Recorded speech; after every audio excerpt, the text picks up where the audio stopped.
really important, I think, to have some city officials and people involved to come forward and to acknowledge it. I think it's a really great part about seeing how it's a very open and engaging topic, especially right now. And I was just saying at the festival that we would have all been here in March, and that had changed, to allow us to have this at this time of the year. And it's very synchronous to consider that, if we had it back in March, and all these things would have come to play out either way with the congressional hearings, that we would have had to wait a whole year to be able to talk about it again. So here we are just after, I think maybe the first city to hold an event to really acknowledge this type of subject in a way that's got people coming from different research points of view coming in to tell about their experiences and that they're covering this topic in another way as well. And I think it's important for people to see. So as far as the congressional hearings, this is something that the city has said that they're getting a lot of calls about. They're really interested in and incorporating into the event in a way that you guys can ask questions. So hopefully you can get your questions going for when we get the panel. Of course, I think all the individual speaker presentations that we have are going to be themes that they all have selected and are going to present on, and you can probably ask them questions. So if they go through the presentation and they don't have time for questions and answers at the end of their talk, we'll have a panel at the end that you can ask as well. We're also honored to be able to have the MUFON chapters here in San Antonio and the local Rio Grande Valley chapters as well. So we're going to be able to, for those of you who aren't familiar, MUFON's the Mutual UFO Network. If you've had a sighting or know someone that has and hasn't ever reported it or shared with anybody, MUFON would be the place to go to submit your sightings, and you have a database and can get you connected with other like-minded individuals and have people come up and have group meetings that they can do more regularly than just this yearly event. So if you're interested in staying in touch and continuing the discussion, see the local chapters get involved. There's a lot of opportunities to see how you can submit not just something you saw recently, but even historical sightings as well. So it's really important we have those resource opportunities for people that want to be able to share. And maybe one of the important things I think is that we continue to interact as a community. And we see that this is not isolated. One of the things that's fascinating is that you'll sometimes when you submit a report, you'll find out that other people have also submitted something in the same area around the same time. So you start to see concentrations of activity in given areas over certain time frames, and it helps to really establish data points that you can build a better data set of, and that helps in a lot of ways to establish better information to be shared openly in a way that I think lends credibility to this subject, because a lot of people are reluctant, and here we are, and so many people coming forward to tell about this. I think it's important that we provide a supportive network in the community for people to come forward and share about this openly, not feel ridiculed, not feel like they have to be susceptible to being scrutinized because they experienced, witnessed, or have seen something that they don't understand, that they can't explain. I think that's why we're all here. We're curious, we're open-minded enough to think about the possibilities of what else is out there, what's here, and what we can do to learn together and work in a way that we can develop an understanding and integrate that back into society and elevate humanity. So I think this is historic to be able to have this type of event and this opportunity as we continue on going into maybe more openness with the government and the citizens of the community working together to see what we can do. So I think you guys probably are all familiar with some of the different things that have been going on throughout the years, but one of the cool things about what our first speaker of the day, Noe Torres, our resident UFO researcher, and has written a number of books on it. I'm honored to be able to be in this capacity with the event, because without him, I don't know that I know about any of this or be here to be able to interact with you guys. And again, this is my 8th time down. I come down from the Dallas-Fort Worth area every year. It's about an 8-hour drive, which is it's a little scenic and it's fun throughout the years. But I'm hopeful that we can continue to keep this event going in a way that gets people out from all over, from beyond Texas, and sometimes we have people outside of the country that come to this event. And it's important that we can keep this going. And if you guys have suggestions or are interested in getting your input, we'd love to hear your feedback as well. It's because of you guys we actually can continue to let this grow and get better. And as Mary Baxter said, make sure you look at the event. We have lunch break at noon to 1:30. So it's an hour and a half of the lunch break. And I think it's important that we can all have some time to get up, and throughout the day there's many different talks, so feel free to make sure you can indulge in that, as well as some of the things outside and throughout the city as well.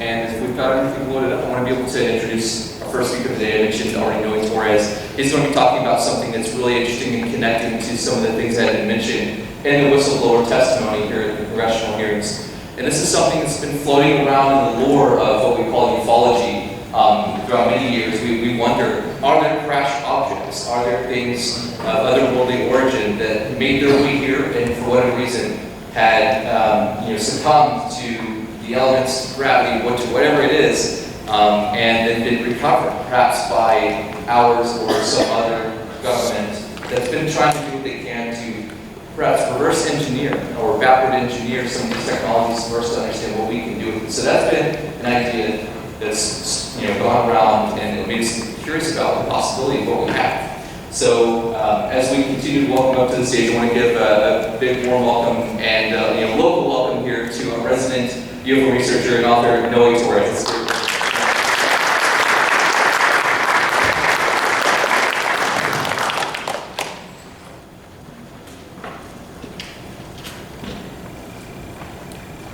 Thank you, Daniel. I like that, the brief introductions. I like those. Sometimes the introductions of the speakers tend to be sometimes longer than the presentation itself. So now that was nice. Daniel and I share a passion for a particular incident that happened in Texas a long time ago, the Aurora UFO crash. In the Fort Worth area. We've been out there and visited the grave of the spaceman, which has a Texas historical marker. How many of you all have been out there? It's a fascinating case. I've written a little book about it, and Daniel has done a lot of research into it. And Daniel and I were close, Daniel more so than myself, to Jim Mars, who was a historic Texas researcher on UFOs, and also he did a lot of research into the JFK assassination. Jim Mars wrote the book that the movie JFK by Oliver Stone was based on. So he was a wonderful Texas treasure, and I know that Daniel, you spent a lot of time with Jim. We had him down to speak at our conferences in Texas. Unfortunately, he was scheduled to come and be with us at Edinburg the year that he passed away, and he was scheduled to be down here. Then he started feeling ill, and he never, unfortunately, made it down here. But he really wanted to come, and he was very excited about visiting Edinburg. Okay. We've had a really interesting run. I'm so thankful to the city for keeping this alive. When we started in 2011, we had a little meeting about UFOs at the public library in one of their meeting rooms, and it was standing room only. So it became clear that people in the valley, who by the way have had thousands of amazing UFO sightings during this time period. I recently spoke at another local venue in which I presented about 50 UFO sightings within the past 2 years from Hidalgo, Cameron, and Starr counties, where people took video and or photographs of strange objects in the sky, both in the daytime and at night. And the people in the audience were amazed. They came up to me afterward, many of them, and said, I don't believe people are seeing and photographing all these objects here in the valley. Why don't I ever see anything? Well, it takes getting outside in the nighttime, and it takes a lot of vigilance. And so a lot of times, we go on with our lives and we don't take time to look up into the heavens. And so, but we should always be ready. And I try to always have my phone ready to take a picture, like when I'm driving or when I'm outdoors, because you never know. Let me see how this clicker clicks before we get started. Okay, I've got a little dot. I hope you all can see that.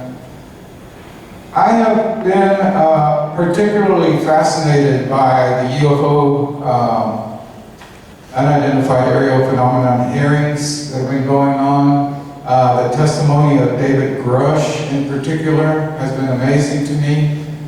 And as many of you, I was watching the recent congressional hearings with Grush and the two pilots. And my co-author John Noe of Roswell and myself have just released a book, UFOs of the Turbulent 30s, which is an overview of UFO cases, many of them little known, that took place in the 1930s. And one of the cases we looked at for the research to our book was a reported crash of an object in 1933 in a town in Italy called Magenta. So I was listening to the hearing, I was listening to an interview that David Grush did, and suddenly he says that he himself has directly seen evidence that the U.S. eventually, all of this happened in Italy, eventually through the intervention of the Pope and the Vatican, eventually that UFO crashed object and the bodies of its occupants were transferred to the U.S. custody after World War II. A fascinating story. And it went right along with the book that we've just released on UFO cases of the 1930s. Good? Okay. We've got to make sure our technology stays up to date. So John Noe and I have written a series of books about these older UFO cases.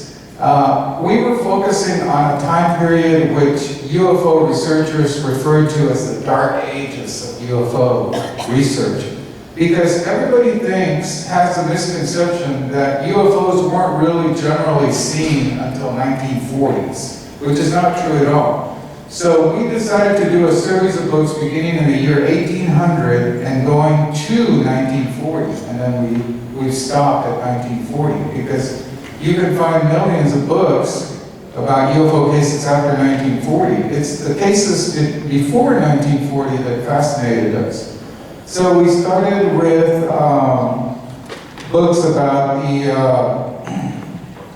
1800s and then the early 20th century. We did Old West UFOs. We did a series of books. And then the most recent one, which is in the lower right-hand corner here, is the one we released this past December 2022, on UFOs of the 1930s.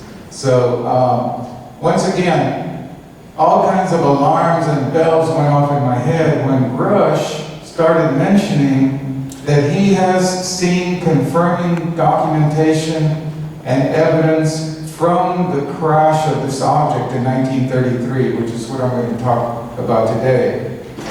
As I mentioned, in particular, the period from 1900 to 1933, most UFO people who are interested in UFOs dismiss this as kind of a dark period, like nothing really happened from 1900 to 1939. It's kind of a dead period. And we know, as UFO researchers who have actually looked into this, we know for a fact that this is not the case. So basically, how people break down the UFO phenomenon is they look at pre-biblical and biblical times, so-called ancient aliens. And some of our speakers today will be talking about ancient aliens. And then we have, the time period from 1600 to 1800, when there were occasional sightings of strange objects in the sky. Sometimes they were referred to as sky dragons or monsters in the sky. There were signs and wonders. They didn't know quite how to classify them because they didn't have our modern terminology. They didn't have our vocabulary. Then from 1800 to 1899, which is a time period that we focus some of our books on, there were the so-called airships. We didn't have, again, the vernacular at that time of rockets and spaceships and outer space travel. So people called them airships because they were hovering or flying through the air. And it was during this period also that people started seeing metallic discs flying through the sky. So that was when it first started to come about, although the sightings were rare. and certainly not as common as they were after 1940. So 1940 to the present, I'm going to skip for now the time period that I'm going to talk about, but from 1940 to the present, there was this UFO explosion. Suddenly thousands of sightings all over the world, beginning around 1947. And what famous UFO event happened in 1947 that we all still hear a lot about today? The Roswell incident in July 1947. So beginning around the time of Roswell, a little before, and since then, it's been nonstop UFOs. So have they been coming more frequently since, or have there been many more sightings since 1947, or were there sightings before that which people didn't know exactly how to classify or might have passed off as being signs and wonders in the sky? Those are the questions we look about. And then we get to the interesting topic of crash retrievals. It's UFO researcher terminology for when an object comes through the Earth's atmosphere, crash lands on our planet, and then is recovered usually by military, paramilitary, or intelligence operatives of whatever government that has jurisdiction over the territory where this happened. So this is what is referred to as a crash retrieval. The object crashes and then it is retrieved. I, in particular, as I mentioned a while ago, Daniel Jones and I have been very interested in an incident that happened in Texas on April 17, 1897, the Aurora, Texas UFO crash. Many of you are familiar with this case as where the UFO crashed into a windmill in the small town of Aurora, which, by the way, still exists. And as I also mentioned earlier, there's a historical marker at the graveyard at the cemetery where the body of the pilot from this crashed UFO is supposedly buried, said to have been buried.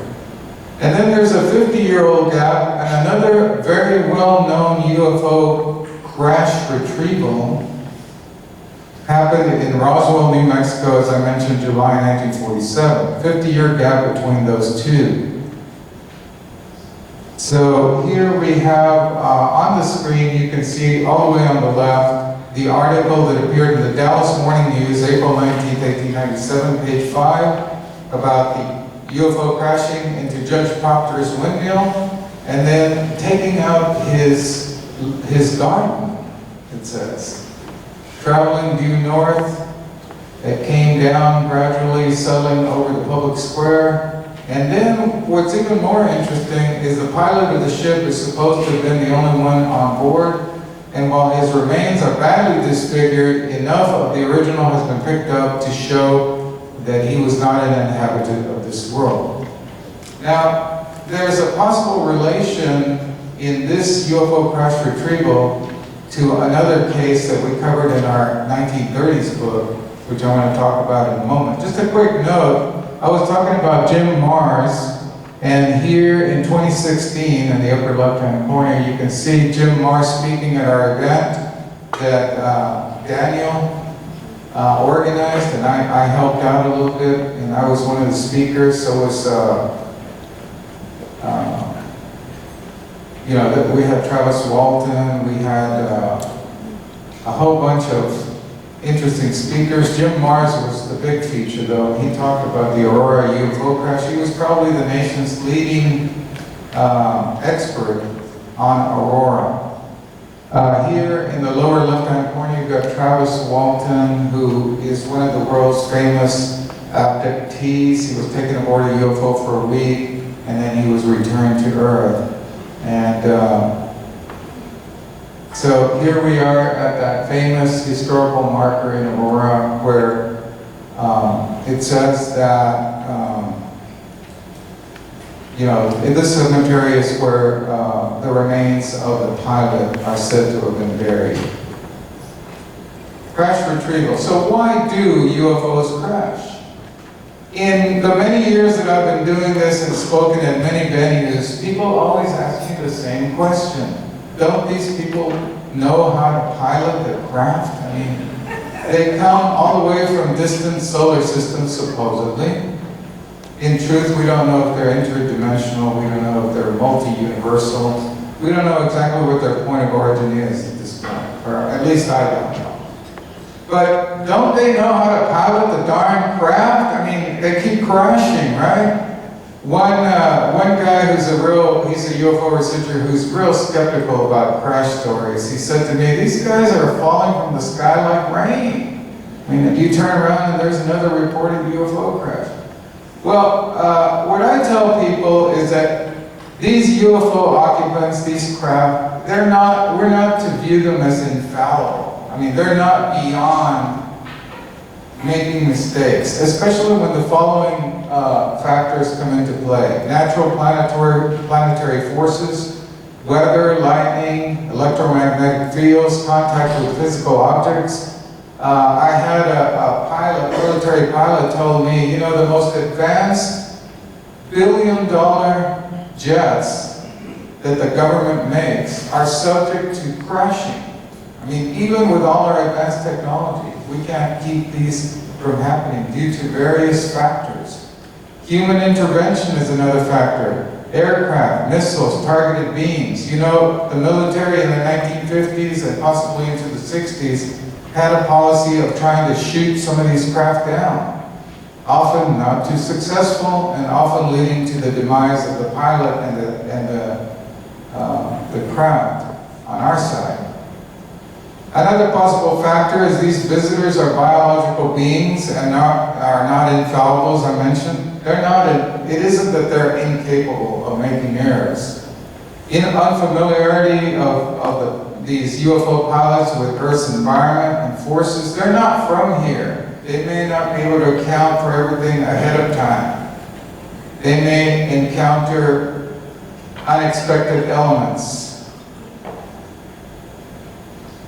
The highly advanced craft with technology far beyond ours can still experience accidents, so yeah. So there was this interesting story that we covered in our books, UFOs of the turbulent 30s, called Aliens at the U.S. Capitol.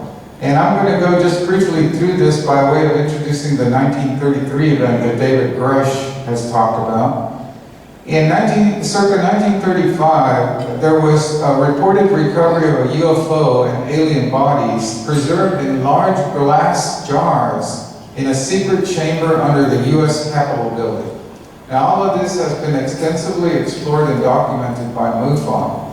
It sounds like the plot of a science fiction novel, but many people have seen the documentation and believe this story to be true. It was told by the daughters of Reverend Turner Hamilton Holt, who was a cousin of U.S. Secretary of State Cordell Hull, who served under President Franklin Roosevelt from 33 to 45. So interesting, this was within the time frame of the 33 event that Grush referred to. So according to Lucille and Aline Holt, which I wish I had time during my presentation today to show you the video clip of them speaking. They're very, very convincing in this video that MUFON did. They were each told independently by their father that Cordell Hull personally showed Reverend Holt a wrecked circular craft and 4 large glass jars holding creatures that looked somewhat human but were not. These artifacts were stored in the sub-basement of the U.S. Capitol building in Washington, D.C. So they weren't told this story until later in Holt's life when he was serving as a minister in Ohio. And according to the sisters, Reverend Holt was taken by Secretary Hull down into a sub-basement of the U.S. Capitol building to a secret room. Inside the lighted room, Reverend Holt was shocked to see 3 or 4 large glass jars that were on top of some kind of stand. And floating inside those jars is what Holt assumed was formaldehyde, the fluid was formaldehyde, were the bodies of these quote-unquote little people. Hope later told his daughters they were like people, but they weren't. They had all the same things that we have, but it seemed to me that their heads were a little too large for their body. I think their eyes were bigger than ours. As far as the height of the bodies, Hope estimated they were about 4 feet.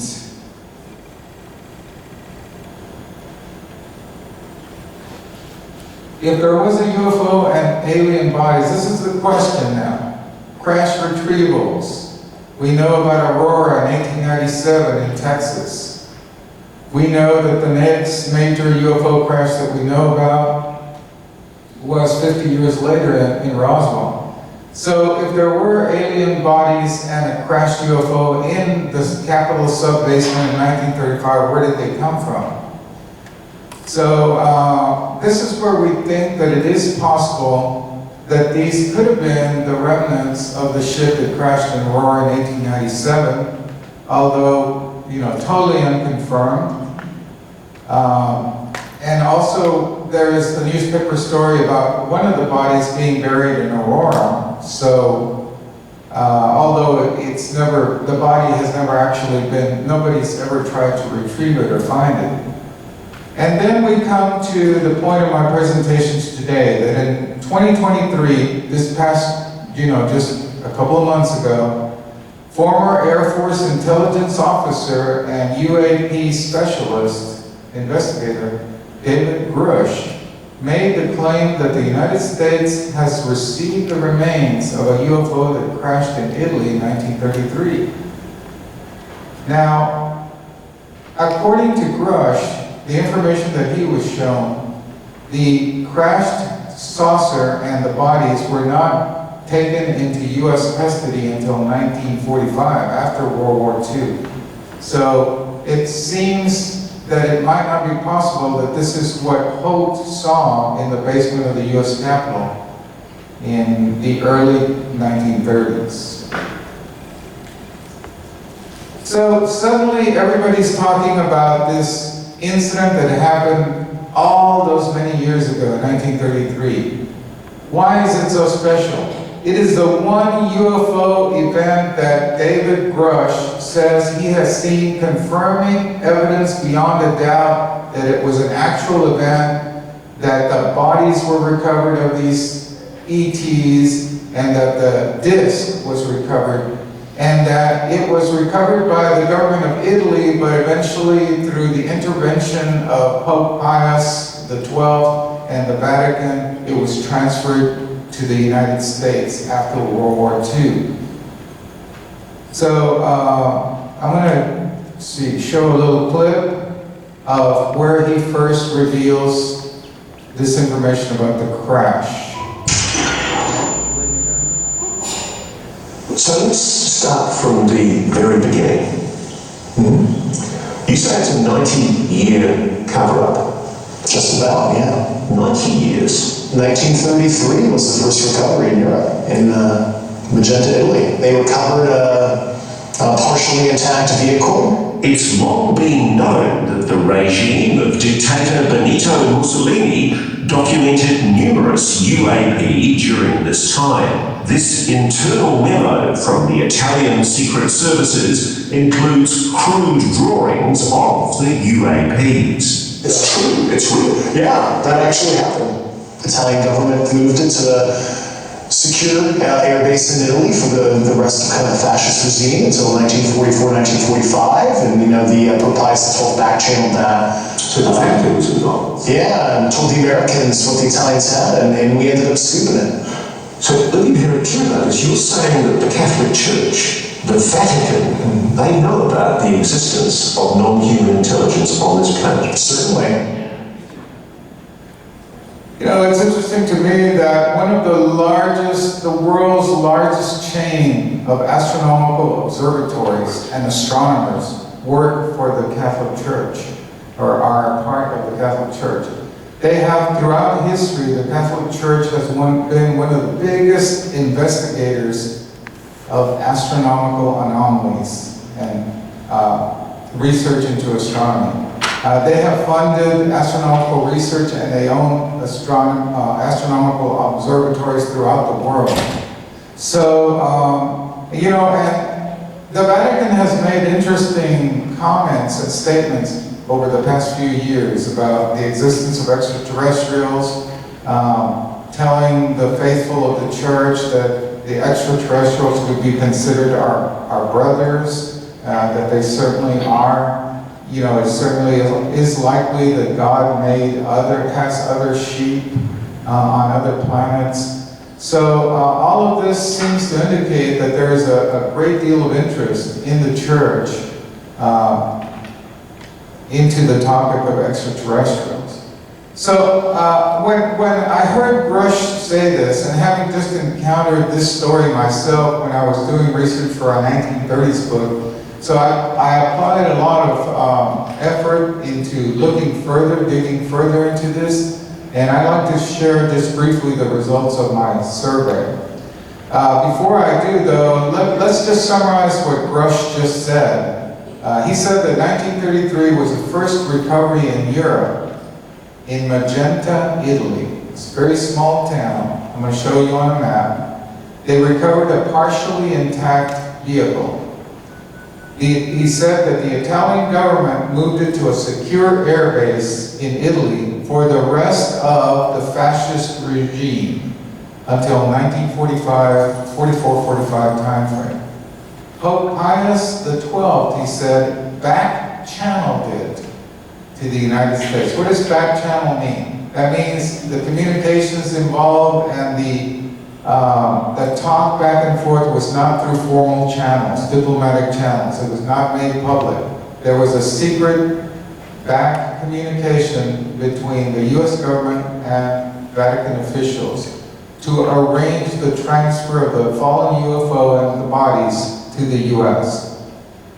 So the Pope, that being Pius XII, told the Americans what the Italians had. And then David Grush says, we ended up scooping it. It's an interesting choice of words because we had something back then known as Project Scoop, which was designed to recover any kind of craft that came back through the Earth's atmosphere and crashed on Earth. This was later in the 50s and 60s. So anyway, we scooped it. Grush was briefed on the 1933 crash, he said, by a staffer who allegedly worked on a non-human craft in a secret U.S. government program. Now, all of us have seen, you know, shows on TV and so forth that talk about reverse engineering, where governments take a craft that they recovered and they try to determine what makes it tick. Like, you know, I've often used the example in my presentations of you take our modern technology, such as an iPhone. You go back in time to caveman days, and you hand the phone to a caveman, and then he's going to try to figure out how it works. Okay, what are the chances of that? If these UFOs exhibit a technology that is so far beyond ours, hundreds of years, possibly more, you know, what are the chances that we can fully understand it? We might get little glimpses. We might be able to apply certain principles. We might be able to figure out how fiber optics work. We might be able to figure out how, you know, data is moved around. But the whole thing holistically would be very difficult for us to recreate. Okay, now Grush made another very interesting statement in the French newspaper Le Parisien this couple months ago. He said in 1933, a bell-like craft, about 10 meters in size, that's 33 feet, was recovered in Magenta, northern Italy. It was kept by Mussolini's government until 1944, when it was recovered by agents of the Office of Strategic Services, OSS. I was cleared, this is Grush talking, I was cleared to speak about it by the Department of Defense Security Pre-Publication and Review Office. So in other words, the government told him he could go ahead and speak about it. And then Grush also says, ironically, it predates anything that the public has heard about for years, such as Roswell. Very interesting. Now let's just delve, for the last part of my presentation, let's just delve into the actual incident itself, which Grush has just kind of, lightly tapped on. I'm going to show you this map on the screen now. You see the part of Italy where this took place. Up there you see the boot configuration of Italy, and then up in the upper northwest quadrant you see a dot indicating magenta. And then down here in the larger map on the right you see where this location is relative to Milan, which is a larger city that most of us are familiar with or have heard about. So it's located about 40 miles west-northwest of Milan, Italy. In 2016, it had slightly under 24,000 inhabitants, referring to Magenta, not Milan.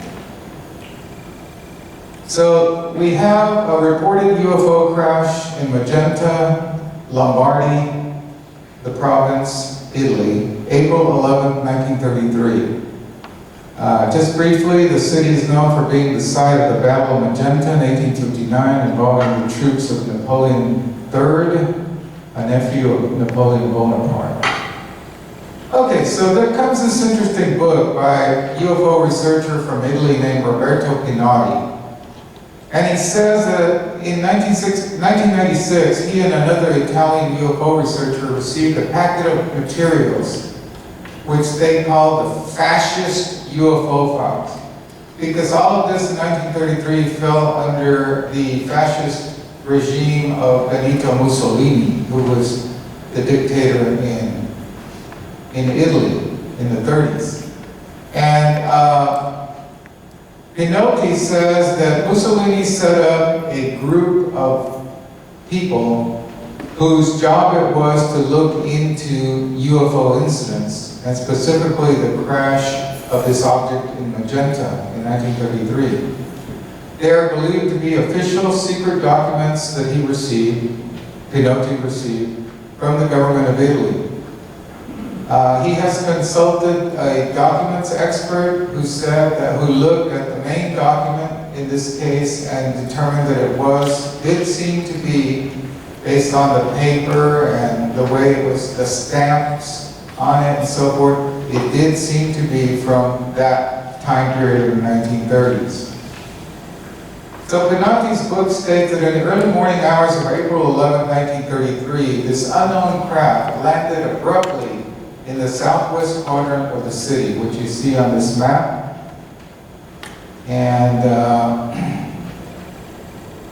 the documents that he received mysteriously that day contained this sketch that you're looking at on the screen. A hand-drawn sketch of objects seen flying over northern Italy. And you see here, there's a cylindrical object, that long cylindrical object with portholes or windows. And then it was trailed by two objects that were more disc-like with a cupola on top. There was an A is marked as a cylinder, and B is the two objects behind it. So you have a cylindrical torpedo-shaped UFO with portholes, and you have two metallic flying discs which were seen trailing the cylinder. The cylinder was said to be gray or slate in color and to have alternating red and white lights. So this is a document that was looked at by the documents expert, and he determined that it was from the correct time period.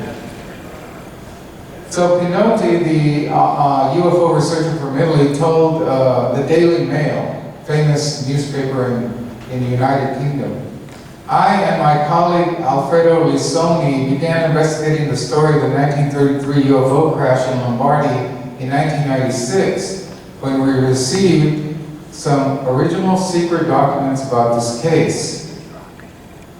Along with the sketch a handwritten note stated the following about the incident. It was observed in the morning that was a metallic object, polished and reflecting light, with a length of 10 or 12 meters. 2 fighter aircraft from a nearby Air Force base took off, but were not able to reach it, even traveling at 130 kilometers per hour. It did not emit any sound, which would lead one to consider an aerostat, or balloon, but nobody knows of balloons that can fly faster than the wind. I know for sure that it was seen by other pilots. The report arrived in the hands of Mussolini's son-in-law, who was the Minister of Foreign Affairs for Italy. So there were some telegrams also that were included in this packet of materials that were sent to Pinotti. And one of them states that Benito Mussolini's government in Italy wanted all the information about the UFO to be immediately silenced. Like, they wanted to put a lid on it. By personal order of the Duce, reference to Mussolini, absolute silence is required about an alleged landing on national soil of unknown aircraft. Stop. Released version dispatched today by Stefani Agency confirmed. Stop. The same version also applies to personnel and journalists. Anticipated maximum punishment for transgressors up to referral to the Tribunal for State Security. So, I mean, there was an immediate, intense effort to shut this thing down and, not let the story go forward. 2 more telegrams were included in the packet. The next one said, on personal order of the Duce, it is disposed immediate, repeat, immediate arrest or stop the diffusion of news related to the aircraft of unknown nature and origin of which in dispatch of Stefani date today, 7:30 a.m. Stop.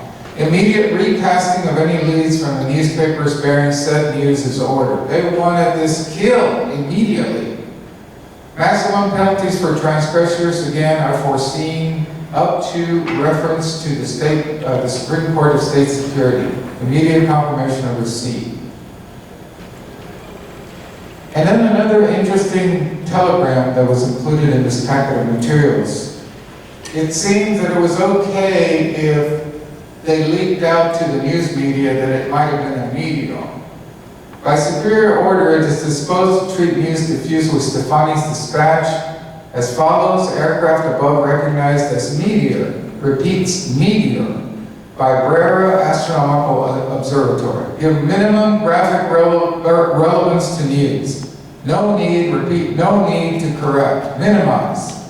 So they wanted this narrative that it was a meteor as reported by some obscure astronomical observatory in Italy. They wanted that to go forward. And they wanted no questions that it might have been something other than that. So, UFO researcher Pinotti of Italy also received other materials once he started doing research into this case about Mussolini's top secret Gabinetto RS-33, or the RS Special Research 33 Cabinet. 33 referring to the year that this UFO crash happened. And this was composed of some scientific types that were going to look into this.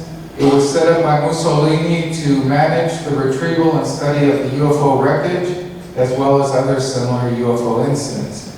Now, what I found extremely interesting is that this commission, this secret commission, was led by one of the world's best-known scientists of that time. And that would be Guglielmo Marconi, the inventor of the radio. So, Nobel Prize winner, and supposedly he was at the head of the special commission, secret commission, to look into the UFO crash of 1933. Now Marconi, and I found a lot of references in newspaper articles at the time, Marconi was a big believer in life on other planets.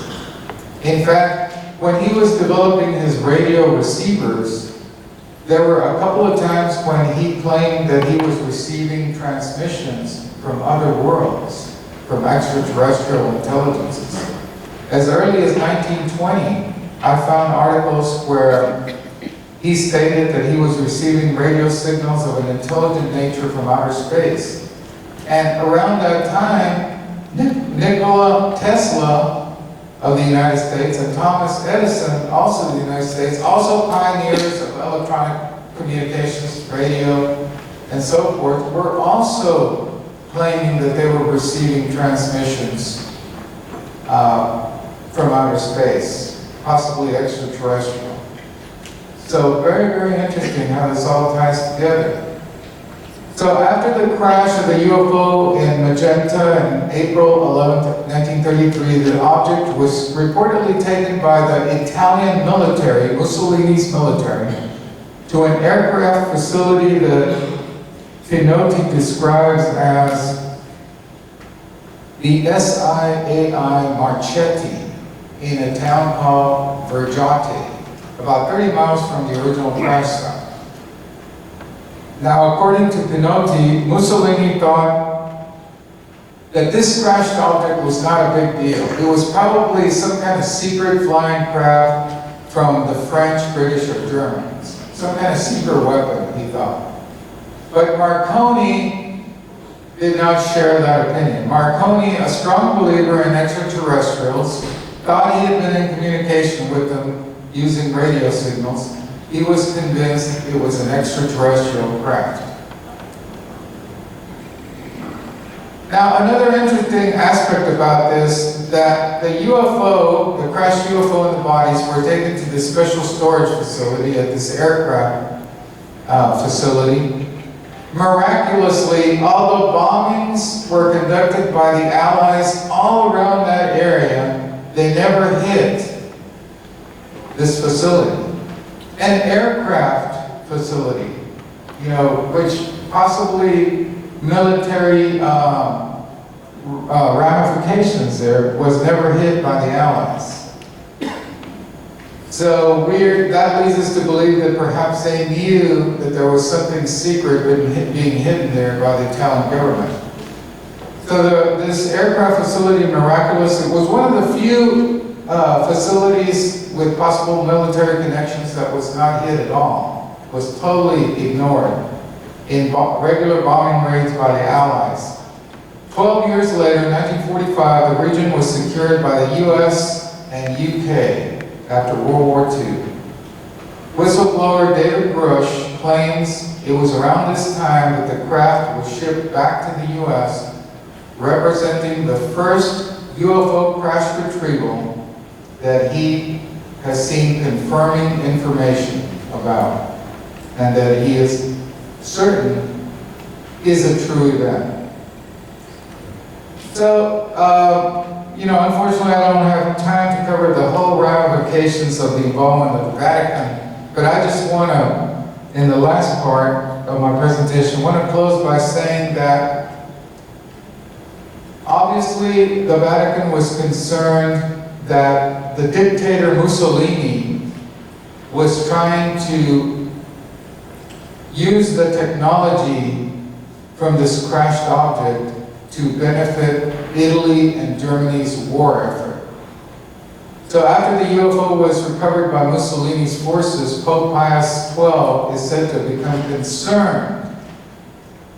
And again, presumably because of Mussolini's increasing connections to Hitler and Nazi Germany.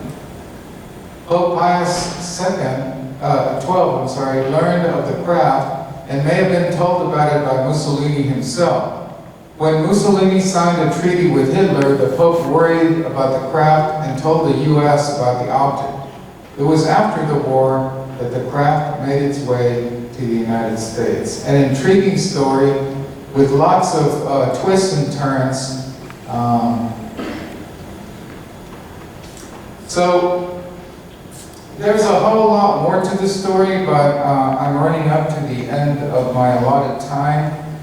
There has been one additional witness that has come forward, a relative of a descendant of a gentleman who lived in that area and was the mayor of a neighboring town, who claims that he knew about the crash.